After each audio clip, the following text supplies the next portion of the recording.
Yeah, I think if they went down the Phoenix route, it'd give you an overwhelming amount of team fight compared to NGX.SEA, which they're Mm. currently lacking All that. pick off. Yeah, like you said, all pick off. Maybe this last pick on 10 Mizu, which seconds quite remaining. often is like a team fighting hero, can kind of pull it together. We could see a combo come Radiant out. team ban. But at the moment, I think Polaris have a bit of an edge there. Again, they've got an edge with the flexibility. I think for NGX.SEA, we're looking at both the supports, Abaddon Hoodwink, Storm Spirit mid, Tiny 1, because you can't really flex it to the 2 now with the Storm shown. So very obvious that you are looking for Mizu's hero with the 10 24th, seconds but remaining. they are later on in the third phase. So looking at Polaris, 5 seconds they're remaining. banning out the Timber for the moment. I mean, would have been very good versus double strength lane in the Abaddon Tiny. How, just from the 4 heroes that Polaris have, what are you expecting their roles to be, and what do we have to be looking for then in the last pick? I mean, could you even just Undying into this? I feel like Undying wouldn't be horrible. You know, it provides you a little bit of sustain. They don't have amazing tombstone hitters right now. It's against that double Fire strength team lane that you were talking about before. They end up getting rid of the Doom, which is fine. You know, you've got a Grimstroke that you're having to contend with, but I really wouldn't hate seeing an Undying. So like Undying 4 to lane with the Visage? I think that's fine. Okay. Just a beefy hero to put in front of the Visage at its weakest point, basically, which is the 10 super early game. seconds remaining. I think it will 5 definitely seconds help remaining. out, like you said, with the laning issues that Visage is going to have, and also gives them, again, more team fight, a little bit of extra sustain. It could get to the stage where they're very difficult to kill in team fight aspects because of the tankiness from the CK. I mean, the You've also Grimstroke got a lot buff. of units, right? You've got the Familiars, you've got the CK Illusions, so you're going to get good value out of Soul Rip in teamfights too. They also do, like, Xavius he can like to play some of the greedy position 4s and go for like someone that can really look to scale, do a lot with net worth. So I wonder if that's something they're considering on Polaris, or again, if they even just look to maybe get some synergy with the Grimstroke. Maybe they feel like they're lacking control. Although I mean, I don't think you want to range support. Like I was going to say Sharma, but that's banned out No. first phase. I don't think Against an Abaddon and a range support with a Visage, like it's too squishy one. Maybe you can Ogre, maybe, but again, like Ignite's pretty useless against an Abaddon lane, and that's one of the strongest parts of his toolkit early on. So, yeah, I don't think you Radiant can team necessarily go greedy with something that's going to pair together with the Grim. A Tide. I mean, is this a 3 Tide or is this a 4 Tide? We don't know. They're still leaving it up for question right now.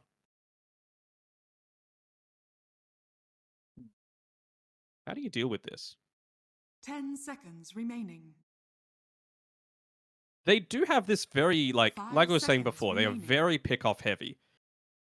Do you Legion Commander into this? I feel like this is probably one of the few games where you can Legion Commander, Yeah. right? Because you catch a Visage, very squishy, you've got lots of units, again, for the overwhelming odds. It's something that's going to prevent the Kraken Shell from having too much of an impact. Sure, it'll still have damage reduction, but hold people in place, use your strong pick-off. I really don't hate the LC here. Yep. One of the good matchups versus the Tide. Can catch a puck if you just get the initial stun coming through from, let's say, a storm or an avalanche from the tree line. It gives you double save, which is really nice with the Storm Tiny, just so you can get BKB off, press the attack for the bonus attack speed. On Tiny is very good. It's nice to have like a position one who's actually going to utilize that. It doesn't give you team fight, which is one thing I'm very concerned about, but I don't know if there's anything that they can pick in the last pick that would make their team fight even be somewhat near the level of Polaris. So it feels like they kind of have to double down on pick off and like an earlier timing, someone that's not as cooldown reliant. Also helps with kind of, well, it's not the freest It's not brood the game. greatest brood No, game. it's not. It's really not. Like Tide, Puck, Grimstroke, both all have very good ways to deal with it. So they do flex the Tide as well. It's going to be a 4 Tide on Xavius, which I'm a little intrigued about because I felt like into a Broodmother, you kind of want the Tide to be a core. Maybe he can still fulfill his role, but I think the issue is that you want someone to kind of TP down to Brood's lane and fulfill that vacancy where CK is just going to go jungle. Tide will pop himself on front of the tower. You got a couple points in Kraken Shell, max out Anchor Smash, you deal with the Broodlings, and you're okay. I don't think he's going to get the levels to do that. Maybe this is going to be on the loose with like an early Boots of Travel. but I am in agreement with you. I'm a bit hesitant on this Brood. Yeah, I mean, it certainly doesn't help with pickoff. Like now, you almost need to get hyper aggressive with your position 1 instead of your position 3, right? Because you've got both a Tiny and a Broodmother that need to be farming. Storm Spirit doesn't really, right? He just gets his few null talismans and he's able to get active early on. But Storm plus Hoodwink probably aren't enough on their own to kill any high value target. Like a CK is not going to die solo. Maybe a Visage can, but I really don't think a Visage is the only thing that you need to be concerned about this game. And the supports don't matter if you're going to make the rotation. I said before, Puck probably going to be able to dodge out a lot of these ganks as well. So I think Polaris have the edge in this draft. It is going to depend on the farm priority that's given over to Xavius, just because, like we've been saying before, I'm not sure exactly where he gets his levels. They don't have amazing stack takers, so maybe he could look to get some of his farm in that way, like get the visions through the harmful early levels and then go back to the triangle, use Anchor Smash to start building up a little bit of your own farm. But I still think they've probably got it. Yeah, same. I'm probably giving an edge to Polaris. I mean, it could just be missing something with this Broodmother last pick. Of course, Mizu, he does play a very good Broodmother, no doubt about it, but we're both seeing that it's kind of a difficult game. It feels like for him to be able to execute the Broodmother, so all eyes on him. You know, what crazy item build we could see come out. I know, Ace from Gaming Gladiators really likes the Ag Scepter. For quite some time, he was going down that route. We haven't really seen it transition too much over to SEA's Yokem. It's not a good position to be in. A 2-second stun, but he does have a couple of reinforcements on the higher ground, but they will not do enough to keep him alive. As now, In Your Dream's going to take a little bit of damage as well. Boom Booey will step in, offer some assistance if required, and they know that there is no possibility of going for that attempt, so they're just happy with the first blood. Who got it? Oh, Natsumi got it, so you're happy to give it over to a core. Yeah, this is... I think part of the Broodmother pick was like, all right, well, what hero is at least somewhat capable of laning into a CK Grimstroke lane, right? Like, the Insatiable Hunger is kind of nice for the lifesteal aspect, and you had a lot of heroes banned out. Like, Brew was gone, Timber was gone, DK was gone. Like, there was a lot of base, just strong laners that were completely removed out of the pool. So maybe this was just a laning answer, because it certainly isn't an answer for the other heroes that they've got. Yeah, I wonder if it's also going to help kind of with their map. I don't want to say issues, but just how they're looking to play the game and the style that they want. Because again, we were mentioning a lot that it's going to be off the back of pickoffs. They don't have the greatest team fight. So maybe like a Brew just constantly having one lane shoved in will force a numbers disadvantage, and it can make it very difficult for Polaris to be set up to take 5-on-5s.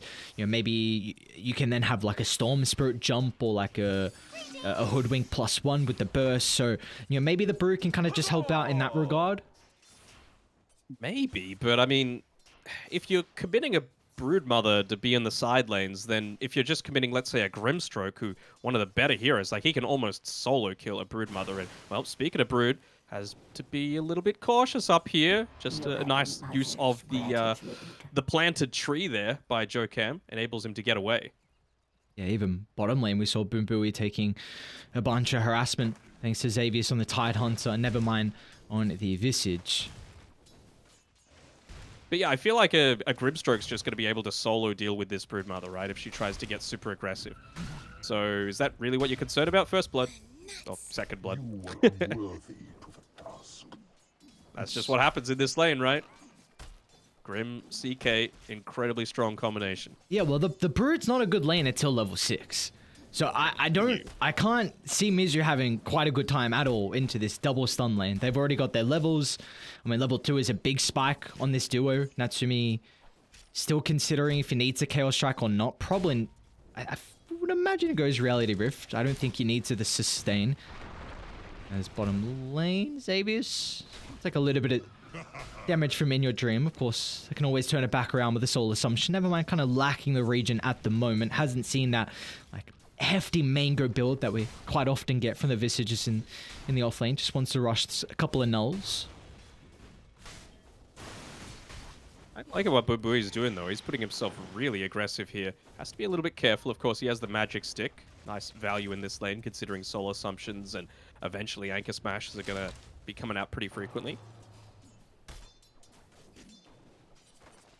How's mid looking? Looks like a lot of the side lanes will continue on with the action shortly. Mid lane, though, Alacrity up against Lelouch. Pretty favored for the Storm Spirit at the moment. 16-4, make it 17-4 compared to the 9-1. Wasn't really expecting this in this matchup. I mean, that's just Alacrity Gaming, right? Number 1 on the leaderboards. He's there for a reason. Just doing the old Sudoku into the tier 2 tower. Making sure that he's able to be back there with full health and Top mana. lane, Natsumi should be able to get another kill. Doesn't have the stun to be able to hold back Yokem. Of course, already prior used this one. And now with a double bushwhack from Yokem. Drags back TMV. And Mizu, he's able to hit the board for NGX.SEA. Beautifully done. More bottom lane. There's going to be a lot of damage put onto the Tidon here. Xavier's in trouble. This early level in the borrowed time. So early leveled in the Curse of Avernus, kind of helping out with In Your Dream. Of course, that is kind of the one weakness with the Tiny. He doesn't have the greatest attack speed, so kind of cool adaptation from Boom Booey. Dire structures are fortified. Does mean, though, that he's able to just consistently get up with the harass. I mean, he was able to Xavier survive should be dead. previously. Yeah. Now he's dead. Oh! Good old Kraken. Didn't even have it, okay. I don't know what that sound was.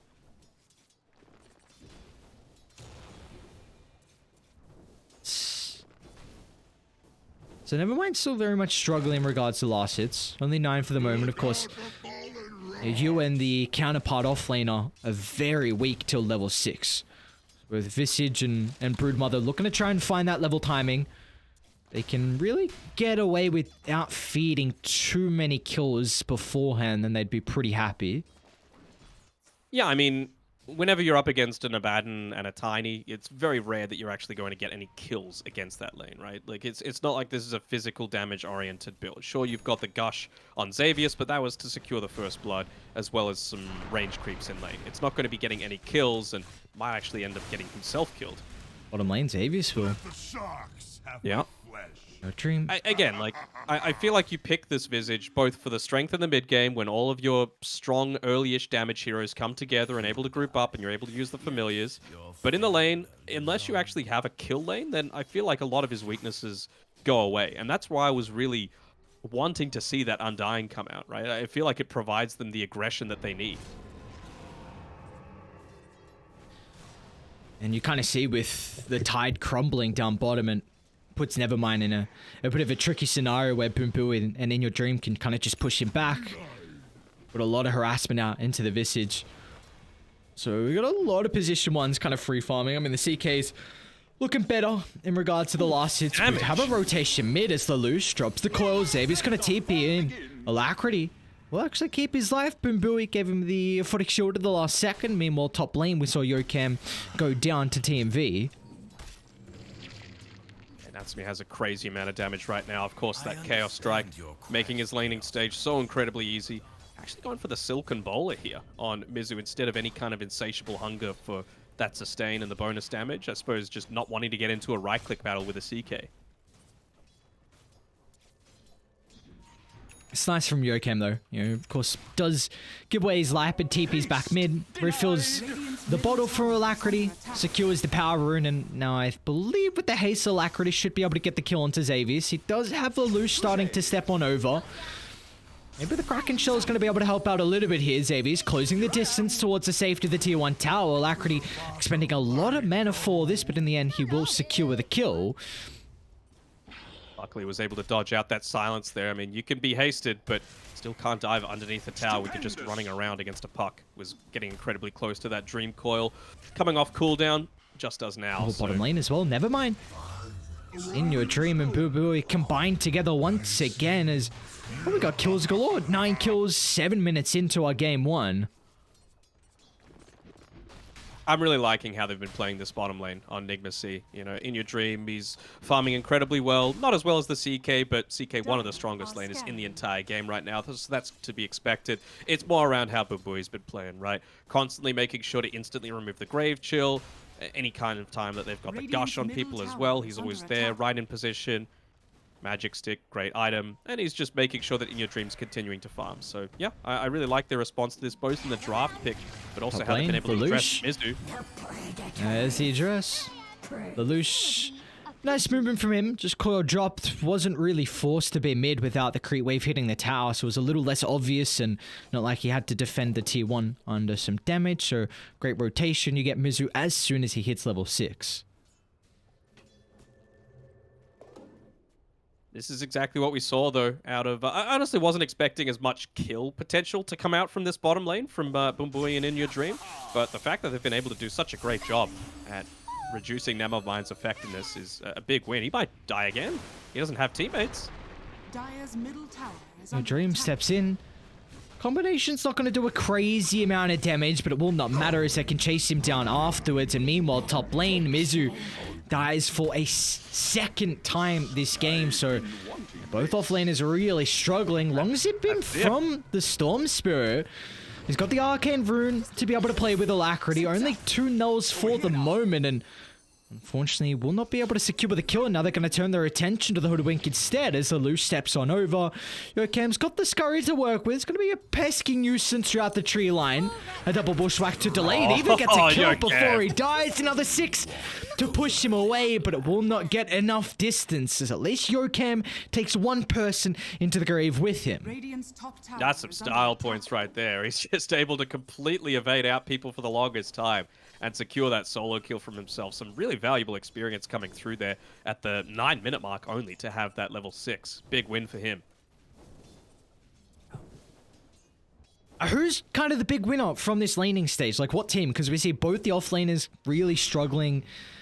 So is one's kind of dynamic going to be hurt Radiant's more than the middle other? tower is under attack. Honestly, I think both of the offlaners are hating their life right now. Like, there's no big winner. There's a big reason why Nevermind's been allowed to rotate through this mid lane. Tidehunter, just given that solo experience on the bottom lane. So at least Polaris have that, like, get out of jail free card, I suppose, where they've got a, I'm going to call him in quotes, a position 4, right? But Xavier's, he's super capable of just standing here, preventing the tower from going down, farming, getting good use out of this solo time.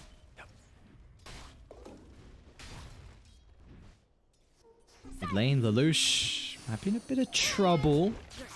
Great timing with the jaunt. It's going to get out of harm's way, away from the bushwhack. You do see, though, the emphasis that NGX.SEA are putting on, and I mean, even Polaris as well. They brought 2 heroes mid to try and secure at least one side of the runes, and very important against the Puck and even the Storm Spirit as well. These are 2 heroes that really utilize power runes, and with kind of the high aggression game that we have. I mean, if you can get like a haste, a DD, anything, any like active rune, then it can really maybe turn the tide on one of the side lanes.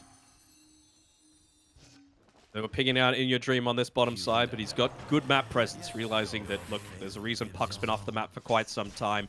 Not the greatest jungler. Let's make sure to get away with both Xavius and Nevermind showing back down on this bottom side. Feels like it's definitely not the safe place to be.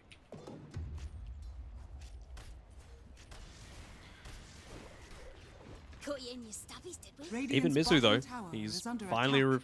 received a little bit of a Radiant's reprieve structures are fortified. up on this top area of the map. Of course, Dire's CK top incredibly tower is single under target, attack. so they're just backing people away for now. I was wondering how he was actually going to go with the skill points on TMV this game. He had 1-1-2, I believe, at the time, and now he's just gone all into the stroke of fate, wanting to prioritize removing the effectiveness of this Broodmother. Speaking of which, Dire's top oh, tower good use is of under the attack. Spiderling to scout out their movement there. Yeah, it's going to be a bottom Placing lane, though, where the aggression comes out. Toss back. Xavier's under the tower. They're not going to turn to try and sharpshoot Xavier's down. They want to blow up Nevermind instead, but the Visage able to pivot out of harm's way. A long zip in towards the backline, but Alacrity has to be cautious. The stuns Dire's top tower is on under already. They will not find a Ravage was connection. available. That's why he backed off. Yeah, you can just see up here, TMV. Sure, he'd love to be down on the bottom side of the map, but super capable of just keeping this lane shoved away.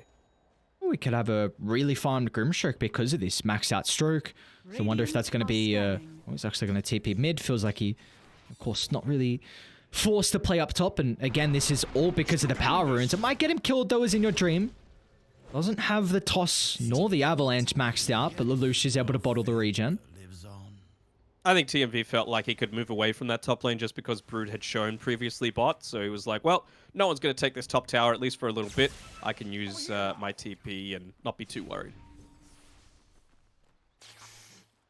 Very even game. 7 kills apiece. Only 1,000 net worth advantage for Polaris at the moment.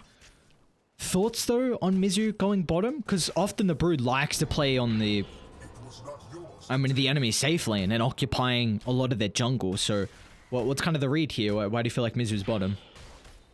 I don't think necessarily it was like I want to come bottom because I want to be farming here. It was more like, well, the team fight's about to break out. Grimstroke's top for a little bit, so this is one of the few times where I'll have impact. And unfortunately, they just weren't able to get any kind of kills resulting from that because Tidehunter was in good position with the Ravage turnaround. This is big now for Polaris. Take the first T1 tower. Now you've got a lot more options on the plays you can make. It looks like they're going to defend mid first. Lelouch continuing to have top shoved out, but they're going to put some pressure on the tier 1 mid, force NGX.SEA to take a fight. Oh, they found Mizu. Sun's there. They're going to drag it back for the cliff. Look at the damage that Natsumi's doing. Nice Pogo to the higher ground, but Mizu, he still will be killed off. Xavius, a perfect Tumbler's toy, like you said, getting the vision so they could continue the chase. This is that death ball timing that I'm talking about. You've just hit up onto the drums on Nevermind. You've got Ravage available. You've got a Grimstroke. Reasonably farmed, but he's got all the points in the Stroke of Fate to be dealing max damage right now. And how do you contest into a CK with Ogre Axe, Armlet? He's the most farmed on the map right now. Poe's about to be back up. Alacrity's got to get out. He's playing with fire at the moment. They don't jaunt to the orb instead. Trying to target down Xavius. They might be able to get the kill with the break. They're going to look to step in, but maybe the damage that's been dealt is they're running all into Polaris. They have the team fight. They have the ultimate to be able to take the skirmish. In Your Dream goes down. They're going to be eyeing up Yokam next. But it'll push back to hold back Lelouch, so instead they'll go for the easier target in Boombui with borrowed time already expended. And Nevermind, still ready for another brawl, but Yokam able to reposition back to the safety of the T2 tower. So in the end, a big victory for Polaris. They get 3 kills along with that tier 1 mid. There was that strength of team fight, right? They were able to just overwhelm without Ravage even being popped. They were forced to put everything in onto Xavius there. If they were slightly earlier with the Dream Coil, maybe he's able to pop the full magic wand and use the Ravage, but we saw even without that, they're able to just overwhelm Nigma.SEA. That's a scary thing. When you have a lineup that's going to be very difficult to deal with through a lot of this game now. I mean, the death ball, like you were mentioning, is kind of starting to come online just because the natural item progression they're going for, just these kind of early items to help out with taking towers. And then the late game looks very scary as well with a position for Tide that can scale. It does look scary, but I mean, a Storm and a Tiny, they're also scary, right? Like, Broodmother falls off, Abaddon falls off in effectiveness, but those 2 main cores, they're still going to be the main areas of concern. See Mizu down here. Unfortunately, the Stroke of Fate won't do enough to take out all of the spiders, so should still be dying here. They should lose Yokam. It's actually gonna not go to the direction of the ward. Natsumi's still able to find... Oh, the evasion. He evaded twice with 1 point in the scurry. And now, I mean, they more than likely know Natsumi TP'd bottom. So Mizu's going to put some pressure on, but won't continue to stick around. What's that value, right? It used to be... Was it 5% or 7% or something like that evasion? Now it's the 15, level 1. Previously, he would have died, but just that 1 value point, so good against any kind of this early aggression, particularly someone like a CK. He's got the BKB coming out to himself. Never mind, he's just gone the Echo Saber instead. He had BKB queued up previously, but I like this. Much more of a skirmishing style into the Blink Dagger next. He wants to make sure he can pick off those backlines. So what do you feel like is a game plan here for NGX.SEA being down 3,000 gold? I wouldn't want to be in their position. This seems like a really stressful position to be in. I mean, previously when that team fight was happening, Mizu was jungling. He wasn't pushing a lane. So I think you need to, like, make sure that the game plan is set, basically. If we're going to take a team fight, even if we lose, we just want to make sure that we're ensuring we get some extra map control for the entire team. You're pushing out lanes, you're enabling more areas for Brood and Tiny to farm a bit safer, because like I said, Tiny Storm is still scary once it gets to the late stages of the game, even against all of this overwhelming team fight. Radiant are scanning. Especially now that In Your Dream's got the Moon Shard plus the Aghanim Shard. So some good sustained damage coming through here. I mean, even imagine if they win a team fight, right? You've got just that 1 point in the Curse of Avernus. It's going to allow the Tiny to take those towers even quicker than previously. Lelouch, they're stalking top. They're familiar for the vision. They're just going to run into the Abaddon instead, so Boom Boom will be killed off. No real hesitation and no messing around for Polaris. They're like, alright, we're not going to get anyone else. May as well just kill the support. As Alacrity is kind of being a nuisance here, cleaning off the creeps. So, well, I was just going to ask the question, when do you feel like Polaris can think about Roshan? Maybe with the DD on Lelouch, or maybe even not without it, as Natsumi's just going to walk inside the pit. I mean, with the drums, right? You've got the Vladimir offering. You've got Familiars able to whack into it. Again, your team fight is just so overwhelming. I do believe that Bubui saw the Familiars resummoned by Nevermind, though, so I was thinking maybe Nigma.SEA were in a position where they could say, okay, well, if we take the Visage out, then he's going to be severely hindered moving forward, but obviously feeling like they just need that little bit of extra farm. Smoke doesn't catch the tide either, which is a bit of a bummer. Oh, look at this. It doesn't seem like NGX.SEA are ready for this. They've got the high ground, the smoke from Polaris. Scan's going to be on the mark as well. Pretty grouped together, though. Lelouch might be able to find the storm through it, but the Avalanche to hold them back. Still drops the coil from afar. In Your Dream's going to break it instantly with the shield to be able to provide the protection for the Tiny, but it will not matter. In Your Dream's killed off. No remorse as Boom Boom will join him in the grave. Polaris, their damage is just way too much for NGX.SEA to handle. Yeah, this is what I was talking about. Those heroes that can get aggressive and have a lot of damage once they hit their 1 or 2 item timing. That's exactly what they were drafting for. At least this time, Mizu was there. He was putting a little bit of pressure onto this bottom tower. But, you know, a Grimstroke just threw out the one stroke of fate and wiped out every single one of the spiders. So he's got to make sure that he's constantly keeping track of a lot of these engagements that are happening. That's just a free kill that Lelouch was able to pick up. Just remnants of the double damager and finding Hoodwink kind of running around solo. Definitely not the neighborhood you want to be. And they do see the Brood as well bottom, just running into the tree line. So Mizu has to be a bit cautious of how long he wants to stick around. They're going to see him in the lane, and with 3 heroes here, this should be a dead Brood mother. Though they even get Alacrity top. Okay. We'll keep our eyes on the Brood. There's no escape as Mizu 3 heroes surrounding his location, and it looked like it was a solo kill from Natsumi. I guess he has 0 mana. That must be the only reason that I'm seeing, because he had the BKB available. Overwhelming damage coming through from the Phantasm. And chase down. He does have Yokam and In Your Dream nearby, but I don't think there's much that these two can really provide. A pushback from far. It's going to force Lelouch to drop the coil. He'll be in a position where he has to expend the ultimate just to get that kill in on Natsumi. Looking for more, jumping over to the low ground, but will not find anyone that is home. He got the Ag's Blessing now, though. Not the Ag's Blessing, the Wraith Pact on Nevermind. So it just amplifies this death ball, right? You can't fight into us because we've got a crap ton of damage, and because of our heroes, the Wraith Pact, even just the Anchor Smash from the Tide Hunter, you can't do any damage. We've kind of not really spoken a lot about In Your Dream on this Tiny 4-2-1, working for the BKB next item. What are we looking for on him to really be a scary force in this game? It has to be that BKB, right? He needs to not care about the puck anymore. They're going to catch out Yokam here. But yeah, he just needs to not care about puck. He needs to stand there and he needs to right-click. Like, you're still pretty capable of dealing with the CK illusions as this Tiny, as long as you've just got the capability of standing there and man-fighting. Okay. But I don't know if they're going to give him that time. Oh, it doesn't seem like it at all. Flip used. You got Wraith Pact that you can lay down, which he does. You got the drums. You've got the siege creep. Well, they're going to jump. Natsumi finds a Brood once again with a Heart Dispel instantly from Bumbui.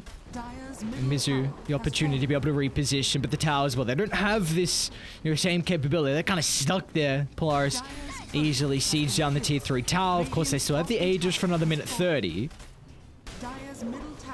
Lush is going to jump in with the ink spot follow-up. They want to dive this deep, though, tier 4 towers.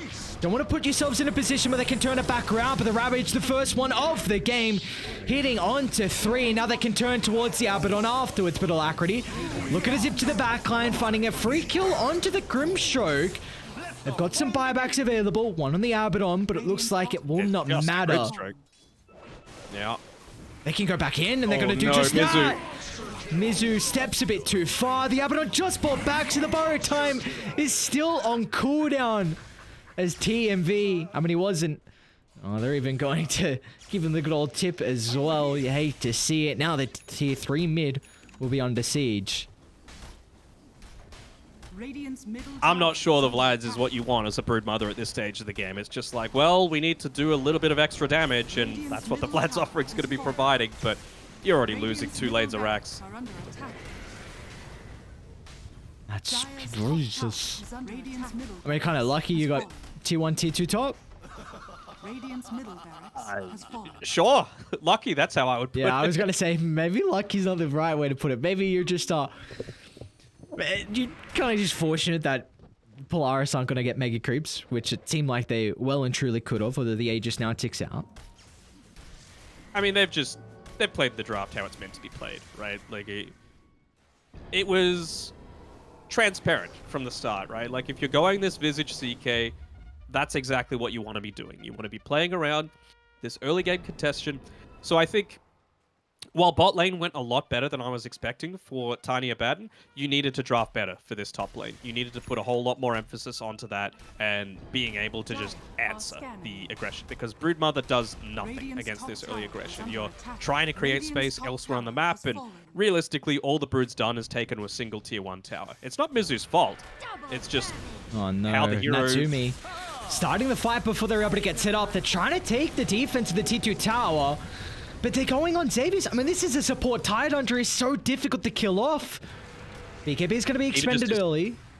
His item build as well, right? He's gone mech, pipe. Lelouch is back onto Mizu. Coils out.